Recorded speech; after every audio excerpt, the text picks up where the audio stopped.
Pemirsa, sejumlah warga terluka saat berebut gunungan hasil bumi dalam acara ruat air di Lumajang, Jawa Timur. Membludaknya warga membuat panitia kewalahan.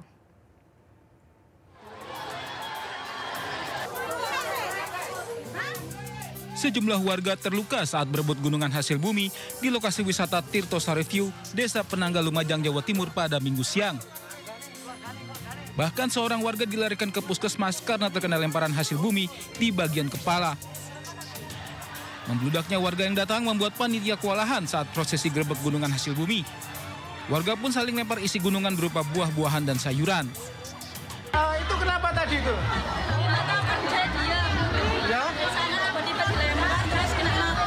Nggak tahu dilempar apa itu. Benda keras. Grebek gunungan hasil bumi merupakan tradisi sebagai bentuk syukur atas berkah sumber air yang tidak pernah surut meski musim kemarau. Tradisi ini juga menjadi daya tarik wisatawan. Dari Lumajang, Jawa Timur, Yayan Nugroho, iNews melaporkan. Pemirsa, aksi kekerasan kembali terjadi di Kabupaten Intan Jaya, Papua Tengah. Seorang polisi menjadi korban penganiayaan yang diduga bagian dari kelompok kriminal bersenjata.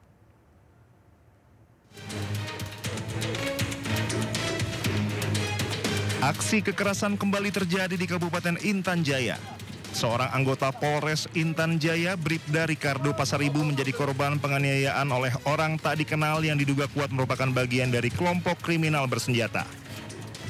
Insiden ini terjadi di area kompleks Kios Palopo, Distrik Sugapa. Korban mengalami luka cukup serius pada bagian telinga kanan dan saat ini telah dibawa ke RSUD Sugapa guna menjalani perawatan medis intensif. Dalam insiden ini, korban mengalami luka pada telinga sebelah kanan dan telah dibawa ke RSUD Sugapa, Kabupaten Intan Jaya untuk mendapatkan perawatan medis.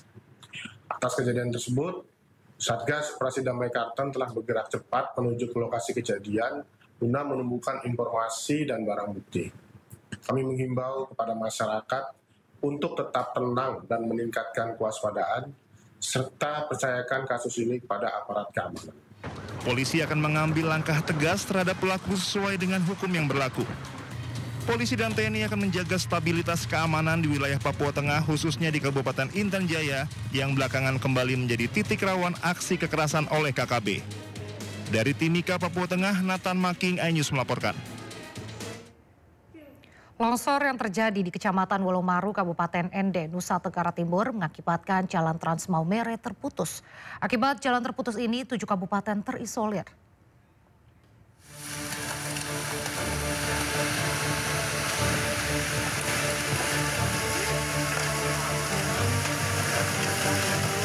Longsor terjadi di jalur Trans Ende Maumere KM 56, Dusun 2 Ndunggi Loo, Desa Lise, Puu, Kecamatan Wolo, Nusa Tenggara Timur. Material tanah, pohon, dan batu menutup bahu jalan sehingga memutus arus lalu lintas. Petugas dari Danramil 160202 Wolowaru telah berkoordinasi dengan operator alat berat dari PUPR untuk membersihkan ruas jalan yang masih tertutup tanah longsor. Hingga saat ini, jalur KM 56 hanya bisa dilalui kendaraan roda 2. Petugas mengimbau masyarakat untuk menggunakan jalur alternatif dari Mone atau jalur Jope. Akibat kejadian ini, 7 kabupaten di Maumere terisolir. Dari Ende, Joni Nura, iNews melaporkan. Kita ke informasi berikutnya, pemirsa. Mobil rombongan wisatawan mengalami korsleting mesin dan terbakar hebat di Klaten, Jawa Tengah. Peristiwa yang terjadi di tengah jalan membuat kemacetan panjang.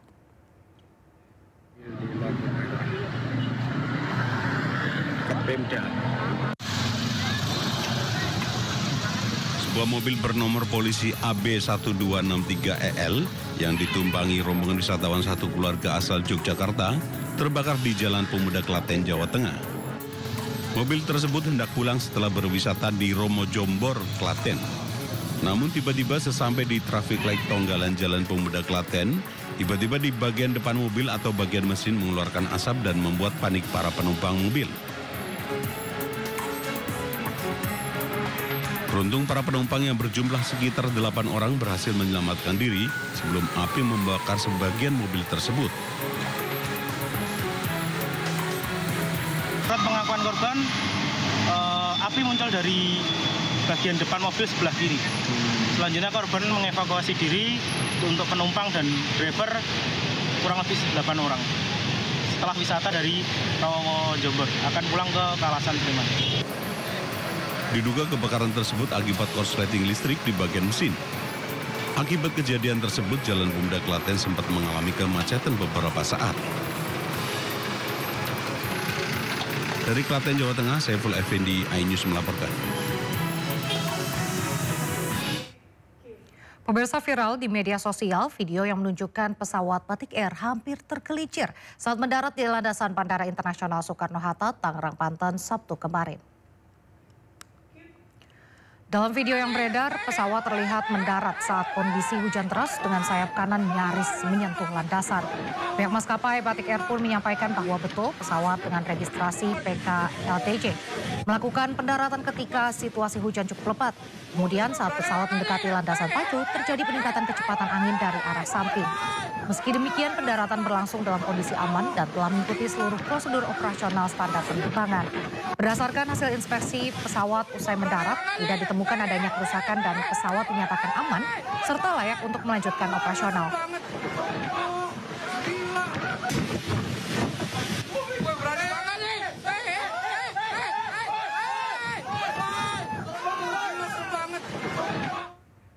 Sebuah takbot karam dihempas badai saat berlayar di Buton Utara, Sulawesi Tenggara. Satu anak buah kapal tewas terhempas ke batu karang.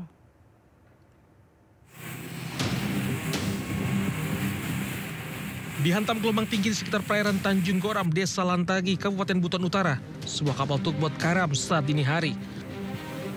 Dalam insiden ini, 8 anak buah kapal menjadi korban. 7 diantaranya berhasil selamat dan 1 ditemukan dalam kondisi meninggal dunia. Saat itu kapal tugboat mereka sedang menarik tongkang dan melintas di perairan Buton Utara. Tiba-tiba dihantam badai. Gelombang tinggi menerjang kapal sehingga karam di tempat dangkal daerah Karang. Tanjung Goram. Tiba-tiba ada cuaca buruk, langsung kencang angin. Langsung terjadi share kita ke pinggir. Mereka berjumlah 6 orang. 2 orang melompat untuk menyelamatkan diri untuk ke bibir pantai, namun karena ombaknya cukup kencang sehingga 1 meninggal dunia karena diakibatkan tidak pintar berenang. Jenazah korban saat ini sudah berada di ruang jenazah RSUD setempat, diduga korban tewas terkena batu karang. Sementara itu 7 orang ABK yang selamat telah dievakuasi ke RSUD Buton Utara untuk perawatan medis. Kabupaten Buton Utara, Sulawesi Tenggara, Adi Ebah melaporkan.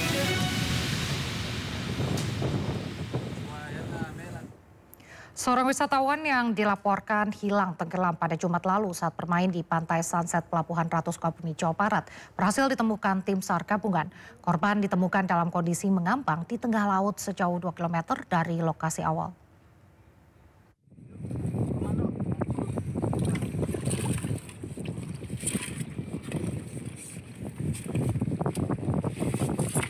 Empat wisatawan tergulung ombak saat berenang di pantai Sunset Karangpapak, Cisolok, Kabupaten Sukabumi, Jawa Barat Jumat lalu. 3 korban berhasil diselamatkan, sementara 1 korban lagi hilang. Tim SAR gabungan akhirnya menemukan korban pada Minggu siang. Saat ditemukan, korban bernama Jaki, warga Cisarua, Kabupaten Bogor, Jawa Barat dengan posisi tertelungkup mengambang di tengah laut dalam kondisi meninggal dunia. Jasad korban ditemukan sejauh 2 km dari pertama kali korban hilang di gulung ombak. Usai ditemukan, jasad korban langsung dievakuasi ke darat untuk dilakukan pemeriksaan visum di Rumah Sakit Pelabuhan Ratu. Korban kita temukan dengan jarak 2 nautical mile dari lokasi kejadian. Lebih tepatnya di garis lurus pantai Kebon Kelapa, Karanghau, Kecamatan Cisolok. Selanjutnya korban kita evakuasi ke RSUD Pelabuhan Ratu. Demikian, terima kasih. Jasad korban selanjutnya diserahkan kepada pihak keluarga untuk dibawa ke rumah duka dan dimakamkan. Dari Sukabumi, Jawa Barat, Budi Setiawan, iNews melaporkan. Informasi selanjutnya, polisi memeriksa pemandu wisata pendaki Brazil Juliana Marins yang tewas di Gunung Rinjani. Polisi telah memeriksa sejumlah orang termasuk pemandu wisata yang membawa Juliana mendaki ke gunung tertinggi kedua di Indonesia itu. Persiapan untuk penarikan. Selain pemandu wisata, polisi juga memeriksa trekking organizing, seorang porter dan petugas Taman Nasional Gunung Rinjani. Pemeriksaan untuk mengetahui kronologis kejadian yang menimpa Juliana Marins di Gunung Rinjani hingga ditemukan meninggal dunia.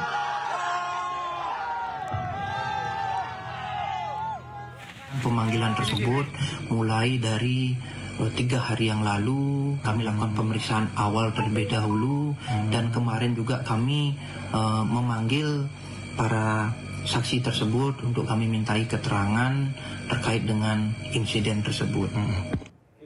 Di balik proses evakuasi jenazah pendaki asal Brazil Juliana de Souza Pereira Marins dari jurang Gunung Rinjani Lombok NTB, tersimpan kisah heroik para relawan. Agam Rinjani, salah satu rescue tim SAR, membagikan momen dramatis saat evakuasi.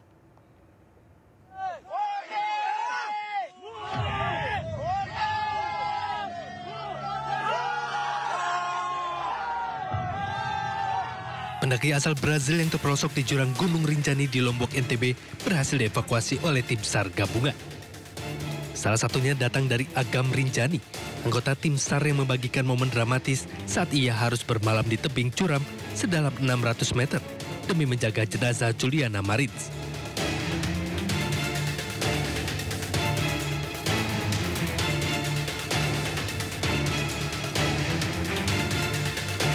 Selain itu, Agam Rinjani menuai pujian sebagai pahlawan dari warganet Brazil atas mengevakuasi korban tewas pendaki Juliana Marins yang jatuh ke jurang Rinjani sedalam 600 meter.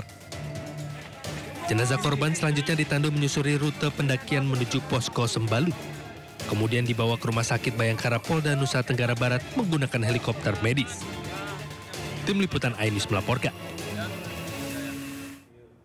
Pemirsa, Presiden Republik Indonesia Prabowo Subianto melakukan peletakan batu pertama atau groundbreaking proyek industri baterai kendaraan listrik terintegrasi di Kabupaten Karawang, Jawa Barat. Dalam acara groundbreaking yang dilakukan siang tadi, Prabowo menyampaikan pembangunan industri baterai kendaraan listrik di dalam negeri merupakan sejarah baru dan bukti keseriusan dalam mewujudkan swasembada energi. Industri baterai kendaraan listrik terintegrasi ini merupakan bagian dari proyek strategis nasional atau PSN yang disebut mampu menyerap 8.000 tenaga kerja dan mendorong pertumbuhan ekonomi global.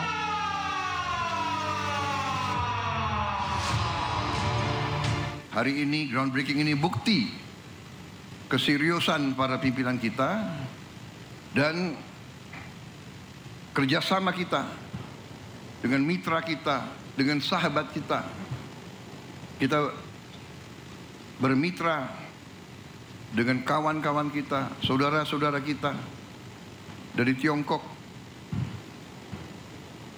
Kita bisa bekerja sama dengan program yang menurut saya ini termasuk bisa dikatakan kolosal, bisa dikatakan terobosan luar biasa. Dari sini kita bisa menghasilkan energi terbarukan dan ramah lingkungan yang dicita-citakan seluruh dunia.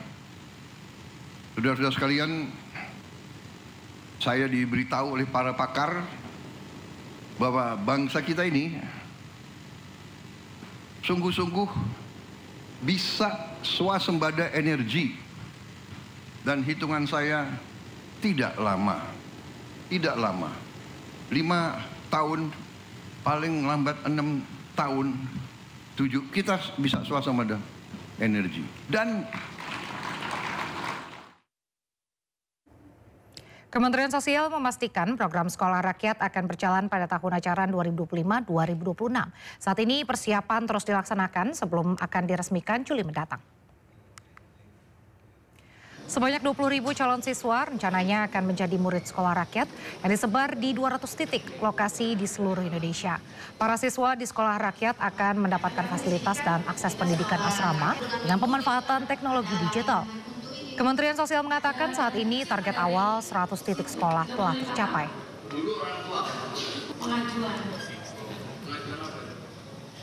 kita sudah menentukan 100 titik pertama. Sudah selesai itu semua. Artinya sudah dalam proses finalisasi. Gurunya, muridnya, dan perangkat-perangkat lain sudah jalan yang insya Allah di akhir Juni ini semuanya tuntas. Kita sekarang menuju ke 100 titik berikutnya. Di mana sekarang ini kira-kira ada 70 lebih sudah yang direstui oleh Kementerian Pekerjaan Umum dan dinyatakan layak untuk menjadi rintisan sekolah rakyat tahun ini. Sementara itu, Sekretaris Kabinet Teddy Indrawijaya turut meninjau persiapan sekolah rakyat. Tak lupa, Teddy juga turut memberikan sambutan.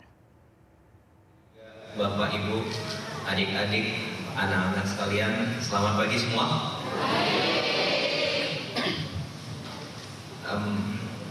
Yang pertama, terima kasih banyak atas undangan Bapak Menteri Sosial. Kemarin beliau menghubungi saya. Kemudian beliau ini adalah orang yang ditugaskan oleh Bapak Presiden untuk merancang, kemudian untuk mencari, kemudian untuk menciptakan bagaimana caranya keinginan Bapak Presiden untuk adanya sekolah rakyat ini terwujud dalam waktu secepat mungkin. Dan beliau segera merencanakan, mencari, dan inilah hasilnya. Jadi beberapa bulan lalu rencana tersebut dimatangkan dan saya sudah sering sekali diajak beliau, namun ini baru kedua kali saya hadir dan saya lihat sendiri bahwa yang disiapkan bapak-bapak ini semua, ibu-ibu semua ini berjalan sangat lancar. Dan pagi ini saya lihat kembali bersama para orang tua yang anak-anaknya nanti akan bersekolah di sekolah rakyat ini. Akhir pekan, Jakarta Fair Kemayoran diserbu pengunjung. Informasi lengkapnya usai jeda, tetaplah di Sindo Malam.